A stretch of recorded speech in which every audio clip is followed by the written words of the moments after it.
আওয়ামী লীগের নির্বাচনী তাদের যে নিবন্ধন সেটি স্থগিত আছে, অতএব তাদের প্রতীকটিও স্থগিত থাকতে হবে। প্রতীকটি এই তফসিলে অন্তর্ভুক্ত রাখার কোনো সুযোগ নেই। দ্বিতীয় প্রশ্নটি হচ্ছে যে আপনি যে একটি প্রশ্ন করলেন, এটি আসলে আমাদের মাঝে কিছু লোকের মাঝে এই ভুল ধারণাটি তৈরি হয়েছে যে জাতীয় প্রতীক আসলে শাপলা। কিন্তু আপনারা যদি সংবিধানের 4-3 অনুচ্ছেদ এবং 1972 সালের একটি অর্ডার আছে এবং 72 সালের এই জাতীয় প্রতীক নিয়ে একটি রুলস আছে, এগুলোর একটি কম্বাইন্ড রিডিং আপনারা দেখেন, সেখানে দেখবেন যে 4টি আলাদা স্বতন্ত্র উপাদান নিয়ে জাতীয় প্রতীকটি গঠিত। তার ভিতরে ধানের শীষ আছে, তার ভিতরে তারকা আছে, তার ভিতরে পাট পাতা আছে এবং শাপলা আছে। এই 4টি আলাদা উপাদানের মধ্যে ধানের শীষ আপনারা জানেন ইতিমধ্যে বাংলাদেশ জাতীয়তাবাদী দল বিএনপির প্রতীক, তারকা একটা দলের প্রতীক এবং পাট পাতা সোনালী আঁশ আর একটা দলের প্রতীক আছে। এছাড়াও জাতীয় ফুল হিসাবেও যদি আপনি এটাকে ট্রিট করেন, আর জাতীয় ফল কাঁঠাল আরও অন্য একটি নিবন্ধিত দলের প্রতীক হিসাবে রয়েছে। তো আমাদের এইখানে যে মিসকনসেপশনটি বারবার হচ্ছে যে জাতীয় প্রতীককে শাপলা হিসেবে ব্র্যান্ডিং করা হচ্ছে, কিন্তু জাতীয় প্রতীক আসলে শাপলা নয়।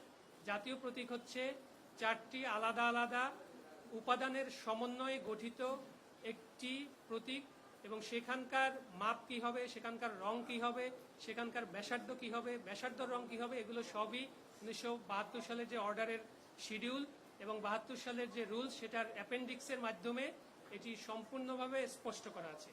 আমি আপনাদেরকে অনুরোধ করব যে সেগুলো আপনারা দেখবেন এই ব্যাখ্যাগুলো দেওয়ার আগে, এবং সেগুলো দেখেই এই ব্যাখ্যাগুলো দিবেন। বিধিমালায় রাখেনি ব্যাপারটা আসলে এরকম না। আপনারা জানেন যে তফসিলের যে তালিকা আছে সেই তালিকাটি আসলে যে কোনো সময় সংশোধন করা যায়। এটি একটি বিধিমালা সংশোধন করতে পার্লামেন্টেরও দরকার হয় না, অর্ডিন্যান্স জারিরও দরকার হয় না। এটা সংশ্লিষ্ট প্রতিষ্ঠানই করতে পারে, কিন্তু আইন মন্ত্রণালয়ের ভেটিং করতে হয়। তো আমরা যেহেতু নৌকার ব্যাপারে আপত্তি জানিয়েছি এবং বলেছি যে নৌকাকেও এই লিস্টের ভিতরে রাখা যাবে না, তালিকার ভিতরে রাখা যাবে না। এটি করতে গেলেও কমিশনকে আসলে নতুন করে ওই তালিকায় এই সংযোজন বা বিয়োজনের একটা প্রসঙ্গ থাকবে।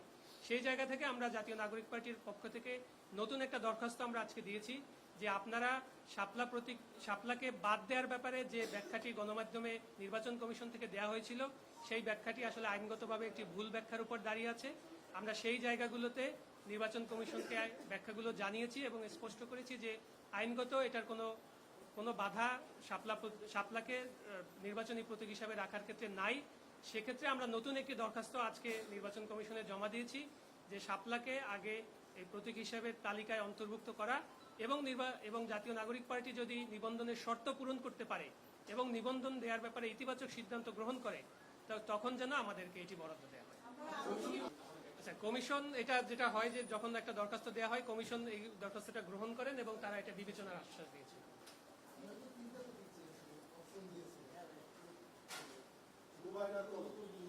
আচ্ছা, এটার ব্যাখ্যা হলো 3টা প্রতীক আসলে আমরা চাইনি। আপনারা যেটা দেখবেন যে নির্বাচন কমিশনের যে একটা প্রেসক্রাইব ফর্ম ছিল, সেখানে দফা 6 উল্লেখ করা ছিল যে আপনারা দল হিসাবে কোন প্রতীক আপনাদের বরাবরে সংরক্ষণের জন্য আবেদন করেন। সেখানে আমরা শাপলাকে আবেদন করেছিলাম। আমরা আরো অপশন হিসাবে দ্বিতীয় এবং তৃতীয় আরো 2টা অপশন দিয়েছিলাম, কিন্তু শুরু থেকেই আমাদের প্রধান এবং একমাত্র লক্ষ্যই ছিল শাপলাকে প্রতীক হিসাবে আমাদের পক্ষে সংরক্ষিত রাখা যেন হয়, সেটির ব্যবস্থা। দেখুন, এই প্রশ্নটি আসলে জাতীয় ফুল কোনটা থাকবে না থাকবে এটা আসলে কমিশনের সিদ্ধান্ত গ্রহণের বিষয় না। জি, এই প্রশ্নটি আপনি আমাকে করতে পারেন। আমাদের আগে অন্য একটি দল চেয়েছিল বলে আমরা দেখতে পেয়েছি। সেক্ষেত্রে আমাদের ব্যাখ্যাটি হলো, যেহেতু ওই নিবন্ধিত রাজনৈতিক দল তারা যখন নিবন্ধন পায়, তখন নির্বাচন কমিশন থেকে তাদেরকে কেতলি মার্কা বরাদ্দ দেওয়া হয়েছিল। তারা যদি নতুন করে আবার এই প্রতীকটি চেঞ্জ করতে চায়, তাহলে তাদের কিছু ফর্মালিটিস আছে, তাদের অনেক বেশি বার্ডেন আছে, যেটা আমরা নতুন দল হিসেবে নাই। আমরা চেয়েছি যে এইটা তালিকাভুক্ত করে আমাদেরকে বরাদ্দ দেওয়ার জন্য, প্রথমত। দ্বিতীয়ত হচ্ছে, নির্বাচন কমিশন যখন নীতিগত সিদ্ধান্ত নিয়ে এই বিষয়টি আইন মন্ত্রণালয়ে ভেটিং এর জন্য পাঠিয়েছিল, যেখানে শাপলাকে রাখা হয়নি, এরপরে কিন্তু ফার্স্ট অ্যাপ্লিকেশনটা নিয়ে আমরাই এসেছি। অর্থাৎ আপনি যদি আইনগত বিষয়টি বিবেচনা করেন, তাহলে আজকে এই নীতিগত সিদ্ধান্তটি গ্রহণের পরে নতুন করে কে এই প্রতীকটি বরাদ্দের জন্য আবার আবেদন করলো, তার একটা অন্যতম লেজিটিমেট রাইট তৈরি হয়ে যায় এই প্রতীকটি বরাদ্দ পাওয়ার। সেক্ষেত্রে আমরা মনে করছি যে শাপলা পাওয়ার আমাদের কোনো আইনগত ব্যারিয়ার নেই। আচ্ছা, নির্বাচন কমিশন তো একটা সাংবিধানিক প্রতিষ্ঠান, আপনারা জানেন। আমরা কখনোই কোনো প্রতিষ্ঠানকে চ্যালেঞ্জ করি না। আমরা প্রতিষ্ঠানের কাজগুলোকে সবসময় চ্যালেঞ্জের ভিতরে রাখতে চাই এবং এটা একটা গণতান্ত্রিক পরিবেশে এটা একটা জবাবদিহিতারও জায়গা, যে কোনো সময় যে কোনো সাংবিধানিক প্রতিষ্ঠান বা যে কোনো বিধিবদ্ধ প্রতিষ্ঠানকে একটা জবাবদিহিতার মধ্যে রাখতে হয়। সে জায়গা থেকে এই যে আশঙ্কা, এটি কিন্তু আমরা নির্বাচন কমিশন যখন গঠন হয়েছিল 2022 সালের আইন অনুযায়ী, তখনই কিন্তু আমরা আমাদের প্রতিক্রিয়া দিয়েছিলাম যে প্রক্রিয়ায় এই নির্বাচন কমিশন গঠন হয়েছে সেই প্রক্রিয়াটি আমরা সমর্থন করি না।